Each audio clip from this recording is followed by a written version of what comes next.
Hello friends, welcome and welcome back to my channel.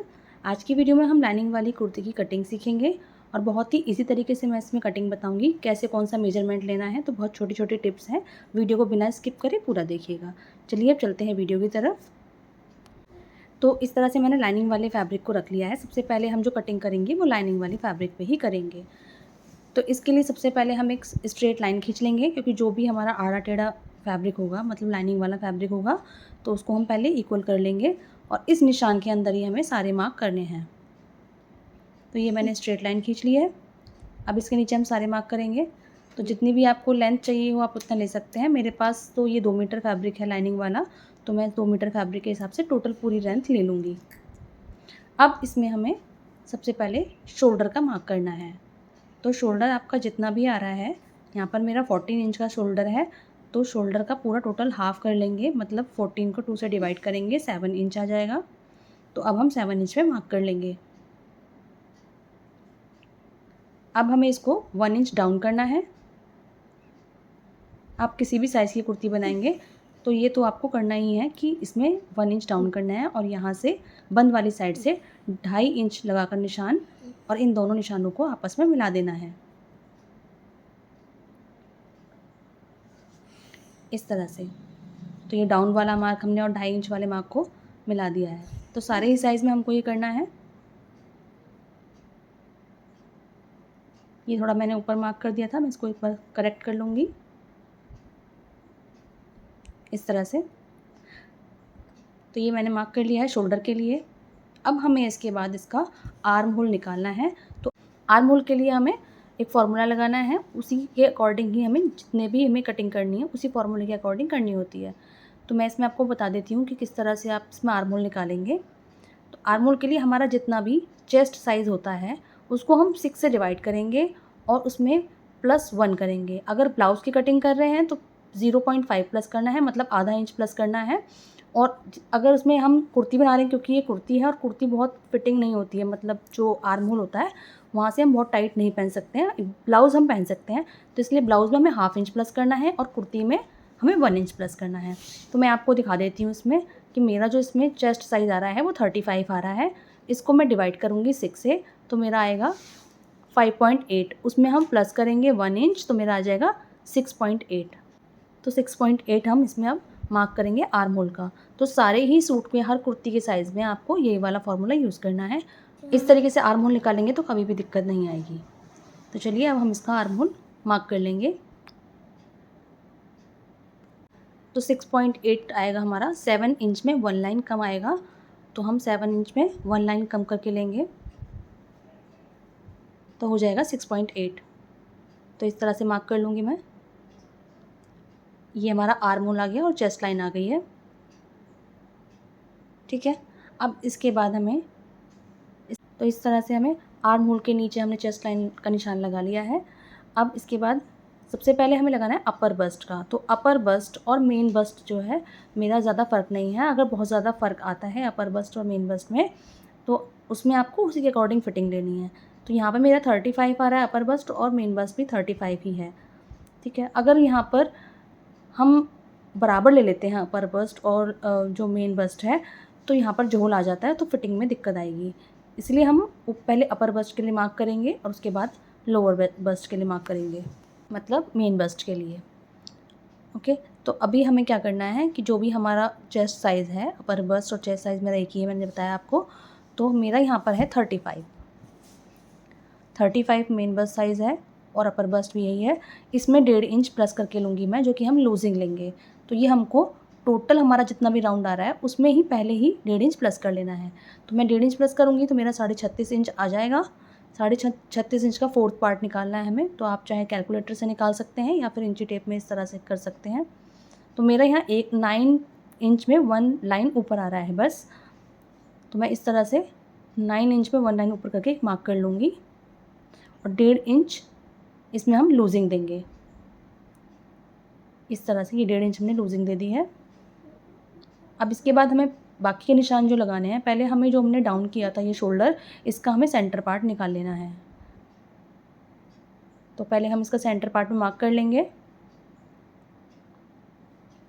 अब जो भी मार्क करेंगे हम यहाँ पर रख के करेंगे, क्योंकि अगर हम यहाँ नीचे से करते हैं, शोल्डर जहाँ से डाउन किया है वहाँ से करते हैं, तो वहाँ से भी लेंथ में फ़र्क आएगा, और ना ही हम इस साइड से कर सकते हैं। तो सबसे हमें जितने भी मार्क करने हैं वो इसके सेंटर पार्ट से ही करने हैं। तो इंची टिप को हम बिल्कुल सेंटर पार्ट में रखेंगे, और अब हम इसका जो हमारी कमर आएगी, वेस्ट साइज़ जो आएगा उसका मार्क करेंगे। तो शोल्डर से जो मैंने अगर नापा था, नापने में मेरी कमर का साइज़ आ रहा था, लेंथ जो आ रही थी वो 13.5 आ रही थी, 13.5 इंच। तो 13.5 इंच में हम हाफ इंच प्लस करेंगे, क्योंकि ऊपर हमारा हाफ इंच जाएगा शोल्डर में स्टिचिंग का, तो हम पहले ही हाफ इंच प्लस कर लेंगे। तो मैं 14 इंच पे निशान लगा लूँगी। अब हिप का जो आ रहा है वो मेरा, हिप की लंबाई जो मुझे स्लिट खोलनी है, जहाँ से हमें चाक खोलने हैं, वो मेरा 20 इंच का आ रहा है। 20 इंच में भी मैं हाफ इंच प्लस करूँगी, तो मैं 20.5 इंच पे मैं निशान लगा लूँगी। तो यहाँ से हमें अपने चाक खोलने हैं, और हिप वाला साइज़ भी यही है, ठीक है। अब इसके बाद हमने तीनों ही मार्क कर लिए, हिप साइज़ कर लिया है, वेस्ट साइज़ कर लिया है, और चेस्ट साइज़ का निशान लगा लिया है। अब इन तीनों को एक बार स्ट्रेट लाइन से मैं मार्क कर दूँगी, ताकि तीनों ही पार्ट हमें अलग से दिख सकें, तीनों के मार्क हमें अलग से पता लग सके हमने किस चीज़ का मार्क कहाँ पे लगाया है। अब इसका कमर का हमें मार्क करना है, तो जितना भी कमर का मार्क आएगा उसमें हमें 1.5 इंच प्लस करना है। जैसे हमने ऊपर किया था ना, बिल्कुल इसी तरह से लूजिंग पहले ही ले लेनी है 1.5 इंच की, उसके बाद हमें 1.5 इंच का सिलाई का मार्जिन रखना है। तो मैं पहले लिख देती हूँ यहाँ पर, ताकि क्लियर हो जाएगा। 1.5 इंच हमें इसमें प्लस करना है। ये हमने 1.5 इंच का हमने प्लस किया है इसमें, जो कि हमारा टोटल जितना आ रहा है राउंड में उसमें ही हम प्लस करेंगे, और फिर उसके बाद हम मार्जिन का अलग से 1.5 इंच लेंगे। तो यहाँ पर जो मेरा कमर का साइज़ आ रहा था वो नापने के बाद 30 इंच का आया था राउंड में, तो 30 इंच में हम पहले ही 1.5 इंच प्लस कर लेंगे। तो मैं 1.5 इंच प्लस करूँगी तो मेरा 31.5 इंच आ जाएगा। अब इसको मैं 4th पार्ट निकालूँगी इसका, तो ये मेरा आ रहा है 8 इंच के अप्रॉक्स आ रहा है, मतलब 8 इंच आ जाएगा। तो 8 इंच में एक लाइन कम है, तो मैं इसमें इससे मार्क कर लूँगी, और 1.5 इंच का इसमें मार्जिन दे दूँगी, जो कि स्टिचिंग वाला मार्जिन होगा। इसके बाद सेम इसी तरह से हिप का जितना भी साइज़ आ रहा था उसमें 1.5 इंच प्लस करेंगे। तो हिप साइज़ मेरा यहाँ पर 39 था, 39 में हमने 1.5 इंच प्लस किया तो 40.5 आ गया, मतलब 40.5 इंच। 40.5 इंच का भी हमें 4th पार्ट निकालना है, और जो भी आएगा उसमें हमें 1.5 इंच का मार्जिन लेना है स्टिचिंग का, ठीक है। इस तरह से मैंने मार्क कर लिया है, ये स्टिचिंग का मार्क ले लिया और फिटिंग वाला मार्क दोनों लगा लिए हैं। अब हमें हमारा जो आर्म होल था, आर्म होल की लंबाई हमने ले ली थी, पर हमें चौड़ाई कितनी लेनी है उसका मार्क नहीं किया है। तो इस तरह से हमें जब शोल्डर की चौड़ाई लेनी होती है तो वो हम नेक के अकॉर्डिंग लेंगे। मतलब मेरा इसमें फ्रंट नेक जो है वो 6.5 से 7 इंच का आएगा, और जो बैक नेक है वो बोट नेक है, और उसमें बोट नेक के बाद मैंने डिज़ाइन बनाया है, वो मैं स्टिचिंग वाले पार्ट में आपको दिखाऊंगी। तो अभी फ़िलहाल हम इसका मार्क करेंगे। तो इसके लिए अगर बैक नेक आपका कम डीप है तो हमें शोल्डर कम माइनस करना है, अगर बैक नेक और फ्रंट नेक दोनों बहुत डीप हैं तो हमें ज़्यादा माइनस करना है। तो यहाँ पर टोटल शोल्डर में से मैं सिर्फ 1.5 इंच कम करूँगी, तो 12.5 इंच आ जाएगा।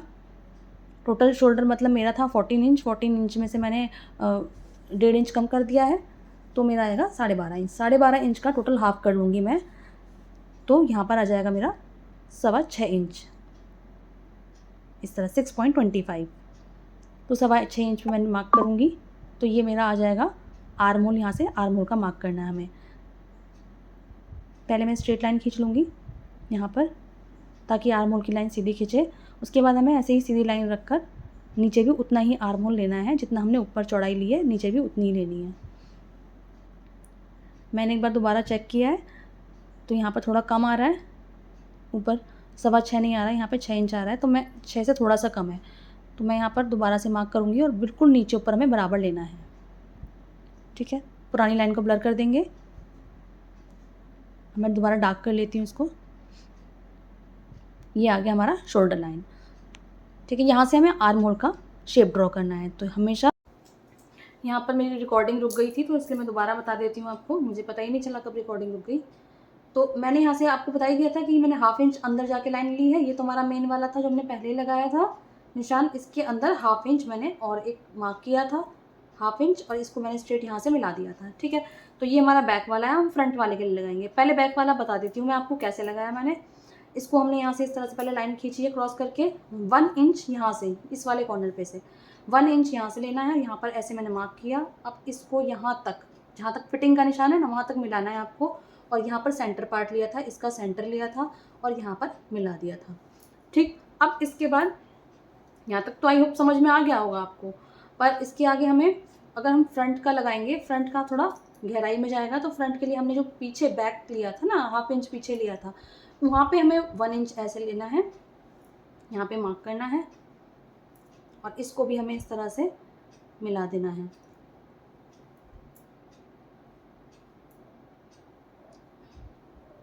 इस तरह से शेप दे देनी है।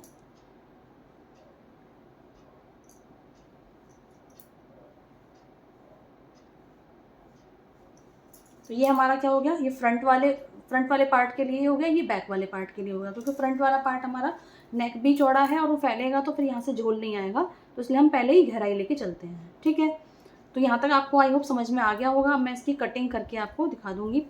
कटिंग से पहले मैं एक चीज़ और बता देती हूँ, ये तो मैंने निशान नहीं लगाया, इसको बता देती हूँ कि जैसे अब मैंने आपको यहाँ पे स्टार्टिंग में बताया था ना कि मेन जो बस्ट होता है और अपर बस्ट होता है उसमें ज़्यादा फ़र्क होगा, तो हम यहाँ से साइज़ उसी के हिसाब से लेंगे, पर मेरा नहीं है, तो मैं यहाँ पर 2 इंच की लगभग जो होगी यहाँ पे सीधा ही ले लूँगी।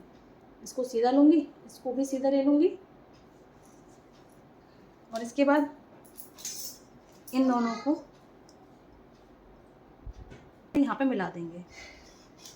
ये फिटिंग वाला निशान हो गया और ये हमने जो मार्जिन लिया था वो वाला हो गया। अब सेम इसको भी इस तरह रखेंगे, यहाँ पर इसको मिला देंगे, जो हमने हिप वाला लिया था, ये हमारा फिटिंग वाला निशान हो गया, ये हमने मार्जिन लिया था वो वाला हो गया। अगर आपको यहाँ फोल्ड करना रहेगा ना, बहुत ज़्यादा फोल्ड करना होगा, अगर आपको मतलब इसमें अगर तुरपाई करनी है तो यहाँ पे 1.5 इंच ले लो आप, वरना अगर इसमें खाली फोल्ड करके सिलाई लगानी है, कई कुर्तीज़ में खाली सिलाई लगानी होती है, तो उसमें हम सिर्फ 1 इंच ले लेंगे। तो यहाँ मुझे तो तुरपाई करनी, क्योंकि ये अस्तर वाला है तो ये सिलाई लगा के नहीं ठीक लगेगा, तो मुझे तुरपाई वाला ही ठीक लगता है साइड से। तो यहाँ पर मैंने 1.5 इंच ले लिया है। ठीक है, अब हमने क्या करना है कि यहाँ पर इस वाले मार्क को भी मिला देना है, इसको भी हम स्ट्रेट कर देंगे, नीचे तक बराबर कर देंगे।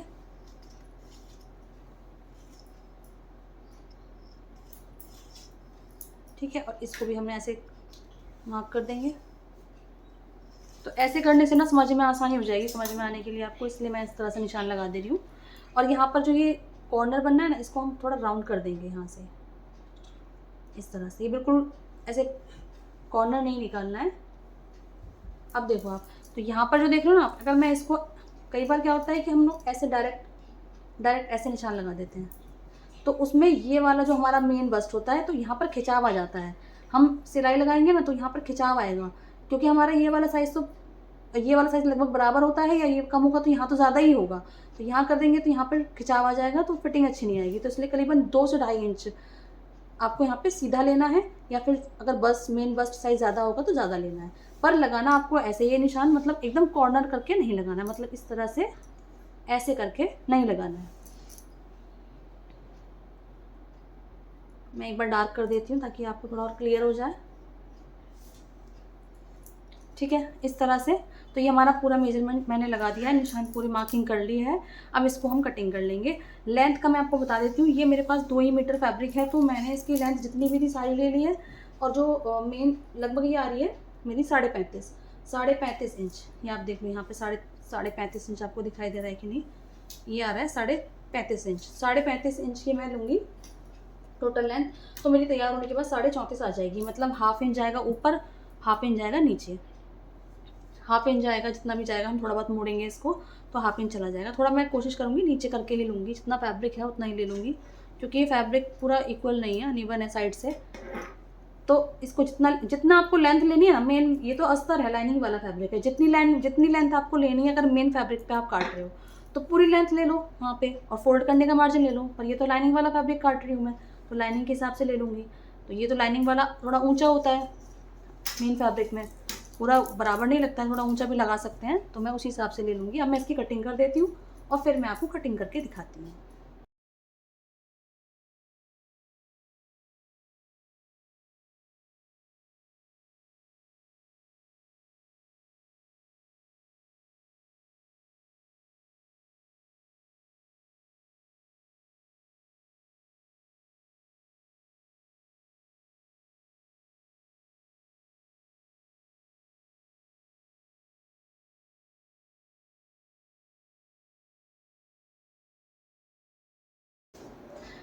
तो ये मैंने कटिंग कर लिया है। अब देखो ये इस तरह से कटिंग हो गई है। अब हमें यहाँ पर क्या है, यहाँ पर हमें छोटे छोटे कट्स लगा देने हैं ताकि हमें पता रहे कि यहाँ पर हमारा ये वाला मार्क था, यहाँ पर हमारा ये वाला मार्क था। ठीक है, थोड़े गहरे कट लगा देती हूँ।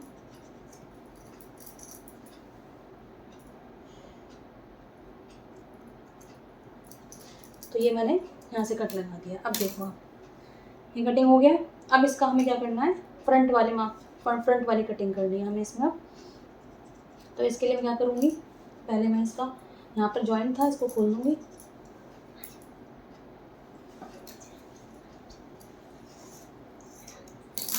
इस तरह से यहाँ पर मैंने खोल दिया है, यहाँ पे जॉइंट कट कर दिया इसका। अब इसके बाद इसको हम एक पार्ट को अलग निकाल देंगे। इसको भी हटा देती हूँ, इसको हम निकाल देंगे अलग। ठीक है, अब ये वाला मैं फ्रंट वाला पार्ट बना लूँगी। तो इसके लिए क्या करना है, पहले मैं इसकी कटिंग करूँगी आर्म होल की। इसके लिए मैं वही वैसे ही कटिंग करूँ जैसे मार्क किया था।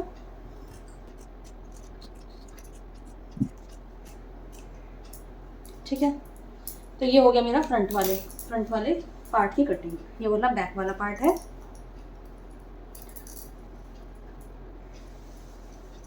तो अब मैं इस तरह से ही हमें कटिंग करनी है। अब हमें बिल्कुल इसी तरह से इनके मेन फैब्रिक पे कटिंग करनी है। मैं मेन फैब्रिक पे कटिंग करूँगी इसकी। अब इस तरह से अब मैंने इसको मेन फैब्रिक पे रख लिया है। पहले मैंने इसको पूरा पिन अप कर लिया है अच्छे से, यहाँ पर पिन लगा के सेट कर लिया ताकि ये हिले नहीं अपनी जगह से। और इसको मैंने अस्तर वाले फैब्रिक को इसके ऊपर रखा है मेन फैब्रिक पे। तो इसकी लेंथ इतनी एक्स्ट्रा आ रही है, इसको मैं थोड़ा मोड़ लूँगी। इस पे नीचे लेस थी तो मैंने इस लेस को पहले ही निकाल दिया था, तो इसको मैं बाद में लगाऊंगी। जब मैं इसको फोल्ड कर दूँगी तो ऊपर से इसको लगा दूँगी। फिलहाल मैंने इसको निकाल दिया है। तो इसमें आप हम कितनी एक्स्ट्रा लेंथ ले सकते हैं। आप इतना, अगर मैं इतना भी फोल्ड करूँगी, मैं अगर इतनी भी लेंथ लेती हूँ उसकी तो ये छोटा हो जाएगा। तो जितनी लेंथ लेनी है उस हिसाब से ले लीजिए। अब मैं इसकी पूरी लेंथ रखूँगी, इसको बस ये इवन कर लूँगी, इसको बराबर कर लूँगी साइड से, और जितना फैब्रिक आएगा उतना सारा ले लूँगी। तो पहले मैं इसको इस पर कटिंग कर लेती हूँ। ये फ्रंट वाला पार्ट है, तो फ्रंट वाला अस्तर जो हमने फ्रंट वाले पार्ट मतलब इसके एम्ब्रॉयडरी वाले फैब्रिक पे रखा है मेन फैब्रिक पे, तो इसको भी बिल्कुल एज इट इज़ कटिंग कर लूँगी।